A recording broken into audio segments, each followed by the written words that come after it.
Hai guys, Assalamualaikum, apa kabar? Welcome back to my channel Cerita Kunafa with Mia Amalia. Dan kali ini aku mau ngebahas satu hal yang udah lama kalian tunggu-tunggu, yaitu cara membuat CV yang ETIAS friendly. Aku minta maaf banget baru upload sekarang karena aku memang ada beberapa kesibukan belakangan ini.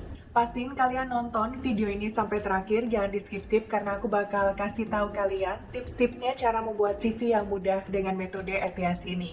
Yang belum subscribe, jangan lupa subscribe dan jangan lupa nyalain tombol lonceng yang ada di sudut kanan bawah supaya kalian update kalau aku upload video baru.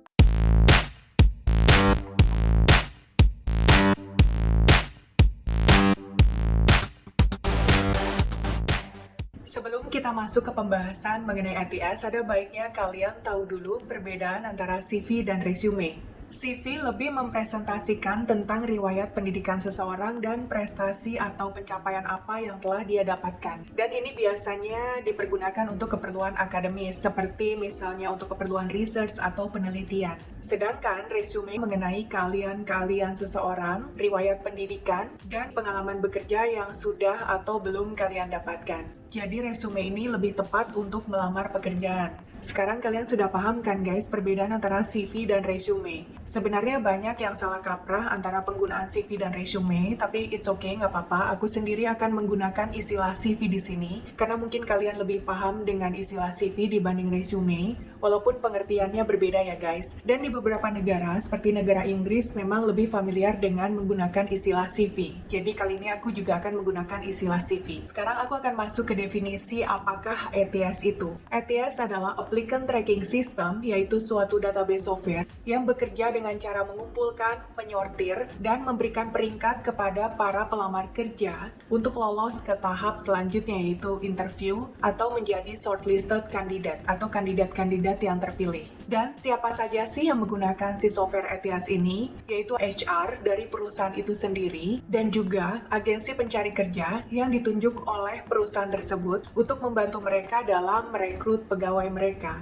Dan apakah semua perusahaan sekarang sudah menggunakan si software ETIAS ini dalam perekrutan pegawai mereka? Jawabannya bisa iya, bisa belum. Karena kita tahu guys, zaman sekarang itu semuanya sudah diotomatisasi dan bukan nggak mungkin dalam perekrutan pegawai juga mereka udah nggak mau ribet-ribet lagi ngecekin CV satu persatu. Jadi mereka menggunakan si software database ini untuk mempermudah pekerjaan mereka dan mempersingkat pekerjaan mereka dalam perekrutan pegawai mereka. Jadi alangkah lebih baik kalau kita memang well prepared dengan CV yang sudah berstandar ETIAS friendly. Walaupun masih banyak perusahaan yang mengecek satu-satu CV yang masuk tanpa menggunakan si software ETIAS ini. Dan 75% dari pelamar kerja, rata-rata mereka tidak lolos ke tahap selanjutnya, itu interview, karena CV mereka belum ETIAS friendly. Jadi daripada kita menerka-nerka apakah perusahaan A sudah ETIAS friendly atau belum, lebih baik kita menyiapkan CV kita yang memang sudah berstandar ETIAS. Kalian bisa bayangin guys, perusahaan-perusahaan besar seperti Google, Amazon yang mempunyai banyak pegawai, jika si perusahaan tersebut tidak memakai software ETIAS dalam perekrutan pegawainya, mereka juga akan kesulitan gitu untuk mensortir. Karena memang pegawai mereka jumlahnya bukan cuma puluhan, bahkan mungkin ratusan atau mungkin ribuan. Dan banyak juga perusahaan-perusahaan di Indonesia yang sudah mulai menggunakan software ETIAS ini dalam perekrutan pegawai mereka. Antara lain Mandiri Tunas Finance, Jaya Real Property, dan Smartfren Telekom sudah menggunakan si software ETIAS ini dalam perekrutan pegawai mereka. Dan sekarang kita akan masuk ke pembahasan bagaimana cara membuat CV dengan metode ETIAS ini. Sebelumnya, aku bakal kasih contoh ke kalian, CV yang ETIAS friendly dan CV yang tidak ETIAS friendly. Jadi kalian bisa lihat perbandingannya di sini. CV yang ETIAS friendly ini terkesan lebih simple dan tidak banyak menggunakan warna. Sementara CV yang non-ETIAS friendly terlihat kurang simple dan lebih banyak menggunakan warna. Bukannya aku bilang penggunaan warna tidak diperbolehkan sama sekali, tapi memang lebih diutamakan untuk menggunakan hanya dua warna saja, yaitu hitam dan biru tua.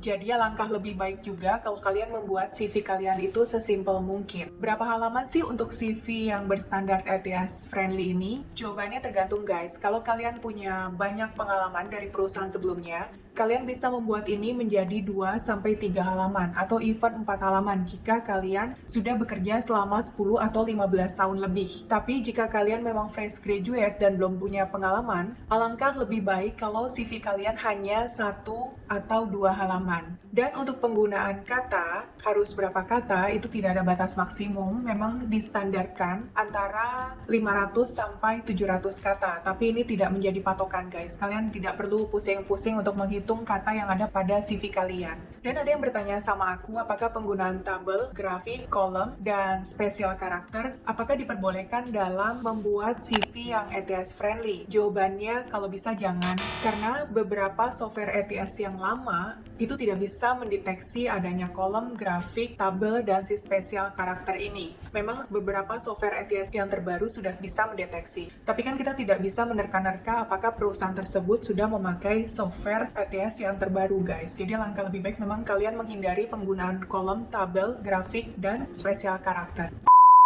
Dan sekarang kita akan membahas urutan-urutan membuat CV dalam ETS friendly. Yang pertama yang perlu kalian perhatikan ada profile.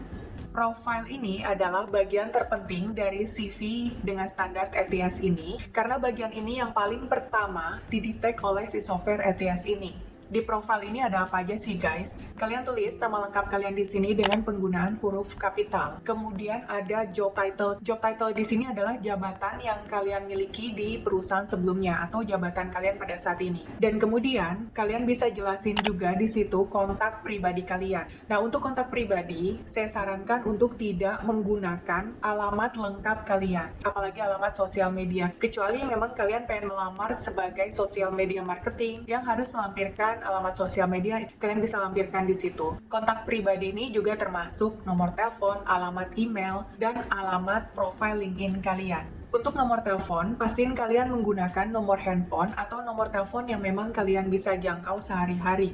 Dan kenapa kalian perlu alamat LinkedIn ini? Untuk zaman sekarang, alamat LinkedIn itu sangat amat diperlukan karena banyak banget job recruiter melihat pelamar kerja melalui profile LinkedIn mereka. Yang kedua adalah summary. Nah, bagian ini kalian lebih menjelaskan peranan apa yang telah kalian lakukan di perusahaan sebelumnya. Lebih tepatnya pencapaian apa yang sudah kalian dapatkan di perusahaan sebelumnya. Misalnya, kalian sebagai marketing manager, kalian berhasil meningkatkan revenue perusahaan di perusahaan sebelumnya sebanyak $30 juta per tahun.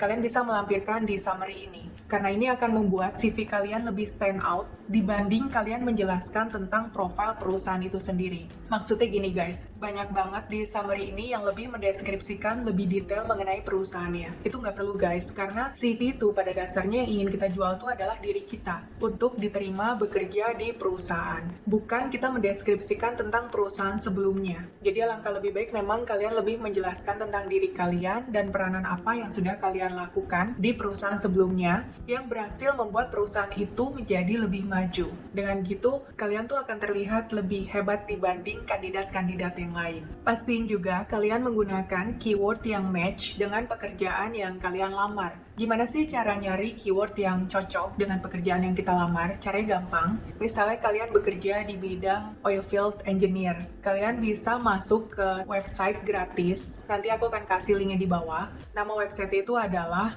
mankilearn.com. Nah, di website ini, kalian bisa memasukkan job deskripsi yang ada pada pekerjaan oilfield engineer ini. Caranya simpel banget, kalian tinggal lihat lowongan pekerjaan yang lagi kalian cari. Misalnya kalian buka indeed.ai, mencari oilfield engineer. Kalian bisa copy semua job deskripsi termasuk role and responsibility-nya, kalian copy dan kalian paste di source text yang ada di website mankilearn.com tadi. Dengan begitu, si free website ini akan memberikan kalian keyword yang relevan dengan pekerjaan yang kalian lamar. Jadi kalian bisa memasukkan si keyword-keyword yang sudah terpilih oleh si website ini ke CV kalian. Si software ETS ini akan ngedetect keyword-keyword yang ada pada CV kalian itu banyak yang match. Dengan begitu akan memperbesar peluang kalian untuk lolos ke tahap selanjutnya. Yang ketiga adalah skills. Skills adalah kalian yang memang kalian miliki, baik berupa technical skills atau soft skills. Technical skills itu maksudnya adalah hard skill, kemudian soft soft skill itu adalah kalian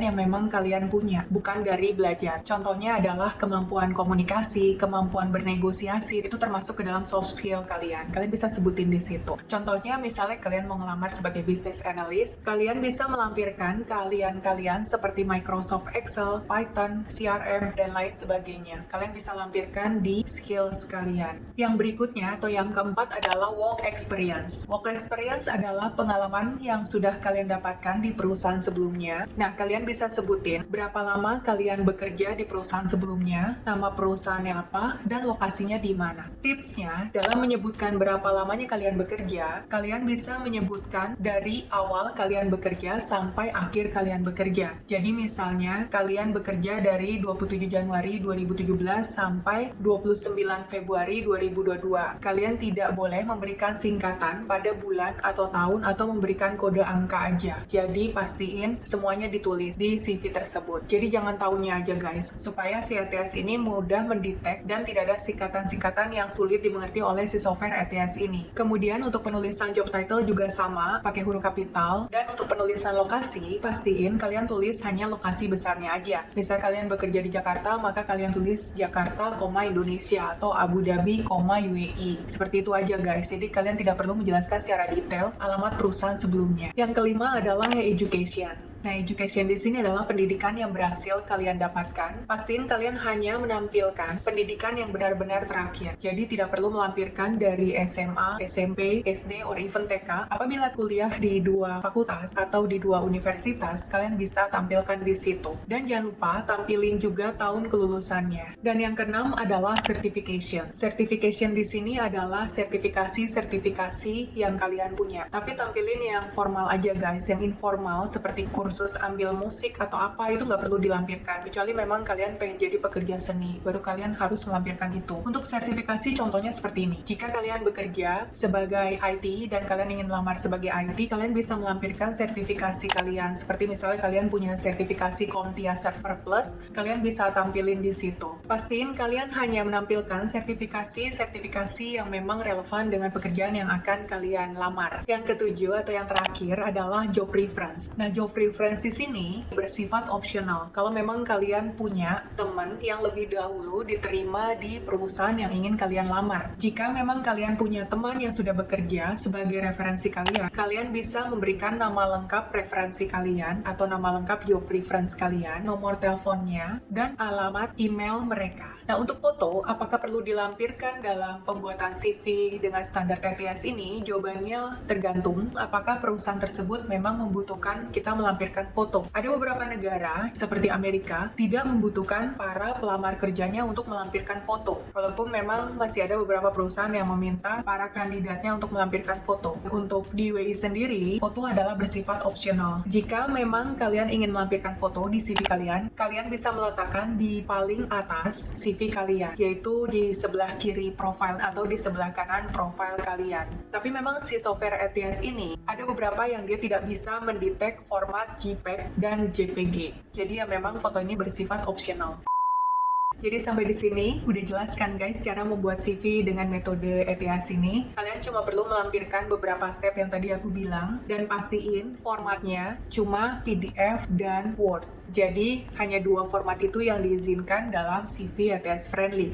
Dan huruf-huruf apa saja yang digunakan untuk standar CV yang menggunakan ETS friendly ini? Jawabannya ada beberapa guys, ada Arial, Tahoma, Helvetica, Calibri, dan Times New Roman. Untuk tulisan, size-nya berapa sih? Alangkah lebih baik kalian menggunakan antara 12 sampai 14. Biasanya digunakan size 12 untuk CV yang ETS friendly ini. Dan apakah ada website-website gratisan untuk membuat CV yang ETS friendly ini? Jawabannya ada beberapa, antara lain Jobscan, kalian bisa search atau nanti akan aku kasih linknya di deskripsi website-website gratisan untuk membuat CV yang ETS friendly ini. Jadi ini juga akan mempermudah pekerjaan kalian karena di situ sudah disediakan formatnya yang sesuai dengan standar ETS friendly guys. Oke, aku rasa sampai di sini dulu pembahasan tentang CV yang ETS friendly. Gimana? Nggak susah kan guys? Kalian pasti bisa kok buat sendiri. Dan buat kalian yang belum punya pengalaman juga jangan khawatir karena kalian bisa lebih mengedepankan tentang expertise atau kalian yang kalian punya. Banyak kok dari pelamar kerja yang non-experience juga peluangnya gede banget untuk diterima di salah satu pekerjaan. Apalagi memang sekarang tuh banyak perusahaan yang memang lebih suka sama orang-orang yang non-experience. Walaupun aku nggak bilang orang-orang yang experience itu tidak disukai oleh perusahaan. Karena memang banyak perusahaan yang juga suka sama orang-orang yang memang sudah berpengalaman. Karena mereka nggak usah susah lagi mentraining atau mengeluarkan biaya training dari awal. Jadi memang beda-beda perusahaan, beda-beda kualifikasinya ya guys, beda-beda standarnya. Menginginkan pegawai yang fresh graduate atau memang yang sudah experience. Aku rasa itu aja. Semoga pembahasan aku ini cukup bermanfaat untuk kalian. Dan semoga dengan ini kalian bisa membuat CV yang standarnya ATS friendly. Dan kalau memang vlog aku ini bermanfaat guys, kalian jangan lupa share ke teman-teman kalian. Siapa tahu memang teman-teman kalian membutuhkan panduan membuat CV yang ATS friendly. Oke guys, itu aja. Jangan lupa subscribe dan pastiin kalian tetap ikutin vlog-vlog aku berikutnya. Karena aku akan ngebahas lebih sering lah mengenai dunia pekerjaan, tentang kehidupan sehari-hari aku juga di WI. Sampai jumpa di vlog-vlog berikutnya di channel Cerita Kunafa. Bye!